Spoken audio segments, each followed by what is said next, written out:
മോഹൻലാലിൻ്റെ നിരവധി ചിത്രങ്ങളാണ് റിലീസിന് വേണ്ടി അണിയറയൊരുങ്ങുന്നത്. അതിലൊന്നാണ് എമ്പുരാൻ. അല്ലേ, എമ്പുരാൻ മാർച്ച് 27-ാം തീയതി ഇന്ത്യ ഒട്ടാകെ അല്ല, ലോകമെമ്പാടും റിലീസ് ചെയ്യുന്നൊരു ചിത്രമായി മാറിക്കൊണ്ടിരിക്കുകയാണ്. അതിൻ്റെ ഒരു തരംഗമാണ് മലയാള സിനിമയിൽ ആഞ്ഞടിക്കുന്നത്.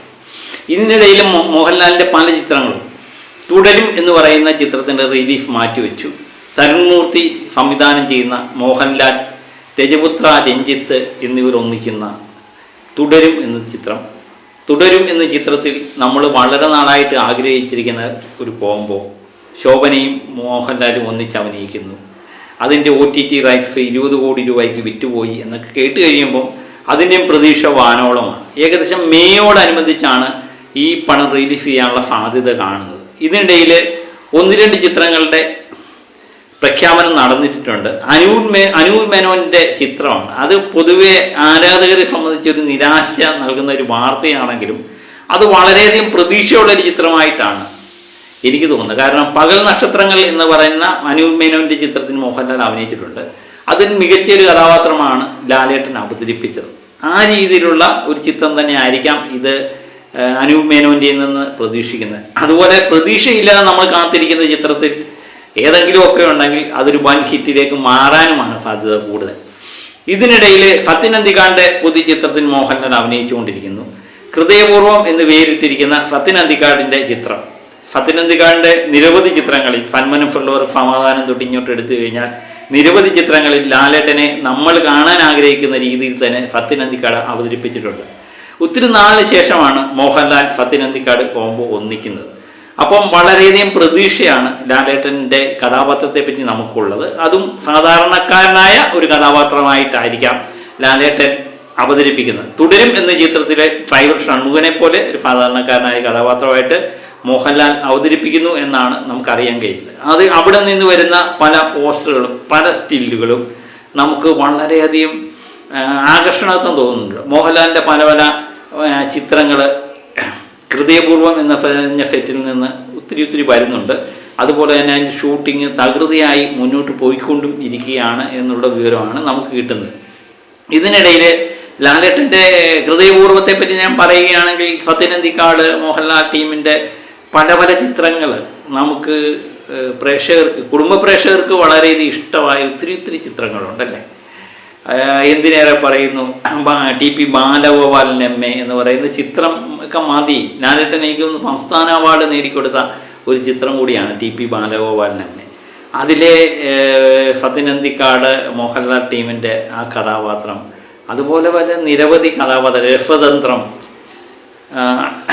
ലാസ്റ്റ് ഇറങ്ങിയ സ്നേഹവീട്, അങ്ങനെ കുടുംബ പ്രേക്ഷകർക്ക് അടുത്ത് നിൽക്കുന്ന കഥാപാത്രങ്ങൾ തന്നെയാണ് സത്യൻ അന്തിക്കാടിൽ നിന്ന് മോഹൻലാൽ ടീമിൽ നിന്ന് നമ്മൾ പ്രതീക്ഷിക്കുന്നത്. ഇതിനിടയിലാണ് മോഹൻലാൽ ബബ്ബ എന്ന് പറയുന്ന സിനിമയിലെ ദിലീപിൻ്റെ സിനിമയിലെ ഒരു കഥാപാത്രമായിട്ട് മോഹൻലാൽ വരുന്നു എന്നുള്ളത് ദിലീപ് തന്നെയാണ് കുറച്ച് നാൾ മുമ്പ് അത് പുറത്തു വിടുന്നത്. അത് ആൾക്കാരെ സംബന്ധിച്ച് വളരെയധികം ഒരു ആകർഷണത്വമായിട്ട് തോന്നി. കാരണം ദിലീപിൻ്റെ ഒത്തിരി നാളായിട്ടുള്ള ചിത്രങ്ങളൊക്കെ തികഞ്ഞ പരാജയം നേരിടുമ്പം അത് മോഹൻലാലും കൂടെ ഒരു കഥാപാത്രമായി ബബ്ബ എന്ന് പറയുന്ന ചിത്രത്തിൽ അവതരിപ്പിക്കുന്നു. അതുപോലെ വിനീത് ശ്രീനിവാസൻ, ഡാൻ ശ്രീനിവാസൻ, ദിലീപ്, അതിൻ്റെ കൂടെ ലാലേട്ടനും കൂടെ. നമുക്ക് അന്ന് ദിലീപ് പറഞ്ഞ വാചകം ഒന്ന് കേൾക്കാം. ഇങ്ങനെ 3-4 പേര് അതിനകത്ത് ലാലേട്ടനും ഉണ്ട്. അപ്പൊ ഇത്രയും പേര് വരുമ്പോ തന്നെ ഒരു ഭ്രാന്തൻ സിനിമയായിരിക്കും. അതിനകത്ത് എഴുതിയിട്ടുണ്ട്, welcome to the world of madness. അന്ന് ദിലീപ് പറഞ്ഞത് ഇങ്ങനെയാണ്. അപ്പം ലാലേട്ടൻ എന്ന് പറയുമ്പോൾ മലയാള സിനിമയിൽ 2 ലാലേട്ടന്മാരുണ്ട്. ഒന്ന് ലാൽ, ഇനി അതാണോ എന്ന് ഉദ്ദേശിക്കുന്നതെന്ന് അറിയില്ല. ഏതായാലും മോഹൻലാൽ എന്ന് പറയുന്ന നടനെ തന്നെ ആയിരിക്കാം ദിലീപ് ഉദ്ദേശിക്കുന്നത് എന്ന് തോന്നുന്നു.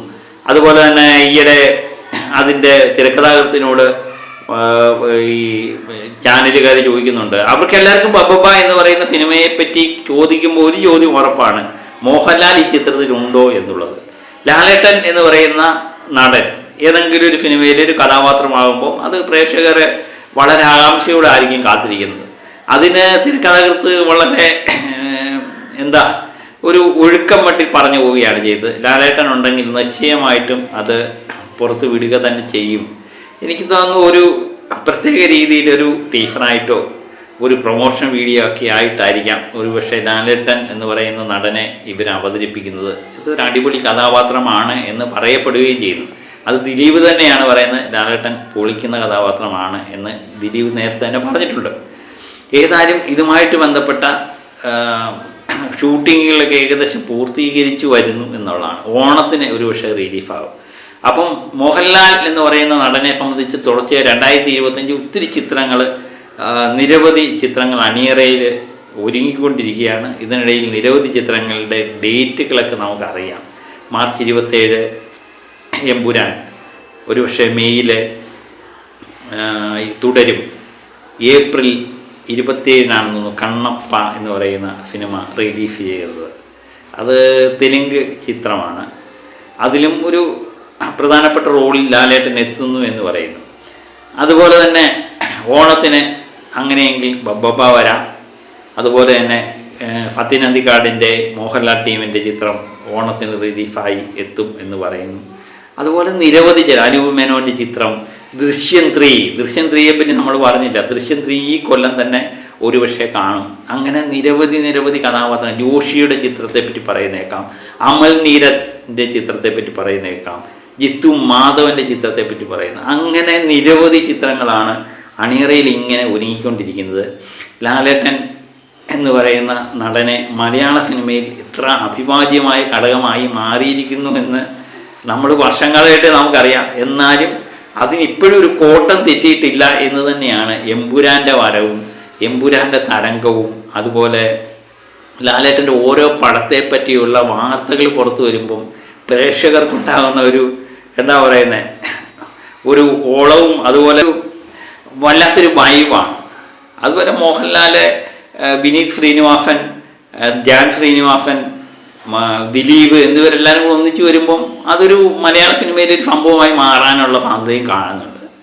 അതുപോലെ തന്നെ മോഹൻലാൽ, മമ്മൂട്ടി, കുഞ്ചാക്കോ ബോബൻ, ഫഹദ് ഫാസിൽ, നയൻതാര എന്നിവരെല്ലാവരും കൂടെ ഒന്നിച്ചിരിക്കുന്ന എം എന്ന് പറയുന്ന മഹേഷ് നാരായണൻ്റെ ചിത്രം ഇതുപോലെ അണിയറയിൽ വന്നുകൊണ്ടിരിക്കുകയാണ്. അതുപോലെ തന്നെ അതിൻ്റെ ഷൂട്ടിംഗ് നടന്നുകൊണ്ടിരിക്കുകയാണ്. ശ്രീലങ്കയിൽ കുറച്ച് നാൾ ഷൂട്ടിംഗ് ഉണ്ടായിരുന്നു. ഇപ്പോഴും നടന്നുകൊണ്ടിരിക്കുകയാണ്. അതിൻ്റെ ബഡ്ജറ്റ് എന്ന് പറയുന്നത് 100 കോടി രൂപയ്ക്ക് മുകളിലാണ് ഇതിൻ്റെ ബഡ്ജറ്റ് എന്ന് പറയുന്നു. അപ്പോൾ ഏകദേശം അത് 100 കോടി രൂപയ്ക്ക് മുകളിലായി. കാര്യം ഇത്രയും പേർക്ക് പ്രതിഫലമൊക്കെ കൊടുക്കണമെങ്കിൽ നല്ലൊരു തുക അത് തന്നെയാകും. പിന്നെ വിദേശങ്ങളിലൊക്കെ പോയി ഷൂട്ട് ചെയ്യുക എന്നൊക്കെ പറയുന്നത് അതും ഒരു പക്ഷേ ഈ കൊല്ലം തന്നെ തിയേറ്ററിൽ എത്താനുള്ള സാധ്യത കാണുന്നുണ്ട്. അങ്ങനെ ലാലേട്ടൻ തരംഗമായിരിക്കാം 2025 സംബന്ധിച്ച് ഒരു നിർണായകമാകാൻ പോകുന്നത്. അതിലെ ഒന്നാമത്തെ ഘടകം എന്ന് പറയുന്നത് ലോകമെമ്പാടും റിലീസ് ചെയ്യുന്ന എമ്പുരാൻ്റെ വിജയമാണ് നമ്മൾ നോക്കിക്കാണുന്നത്. എമ്പുരാൻ ഒരു വൻ വിജയമായി മാറും എന്ന് തന്നെയാണ് നിരൂപകർ മിക്കവാറും എല്ലാവരും പറയുന്നത്. കാരണം ലൂസിഫർ ഇറങ്ങിയ ആ ടൈമിങ് പോലെ തന്നെയാണ് എമ്പുരാൻ്റെ ക്യാരക്ടർ പോസ്റ്ററുകൾ പുറത്തു വരുന്നു. അതിൻ്റെ പ്രൊമോഷൻ കാര്യമെന്ന് പറഞ്ഞാൽ ഇനി ഒരു മാസത്തോളം ഉണ്ട്. 2 മാസം മുമ്പ് എമ്പുരാൻ ഉണ്ടാക്കിയ ഒരു ഓളമുണ്ട്. അത് അണിയറ പ്രവർത്തകർ ഒരു വലിയ ചിത്രം എങ്ങനെ പ്രൊമോട്ട് ചെയ്യണം എന്ന് അവർക്ക് കൃത്യമായിട്ട് അറിയാം.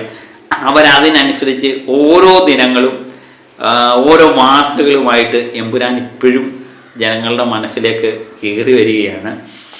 അപ്പോൾ എമ്പുരാനിൽ തുടങ്ങി ഈ കൊല്ലം 2025 ലാലേട്ടനെ സംബന്ധിച്ച് ഒരു മികച്ച ചിത്രം വർഷമായി മാറട്ടെ എന്ന് നമുക്ക് നിസ്സംശയം പറയാം. അപ്പം മറ്റൊരു വിഷയവുമായി വീണ്ടും ഞാനെത്താം. Okay, by.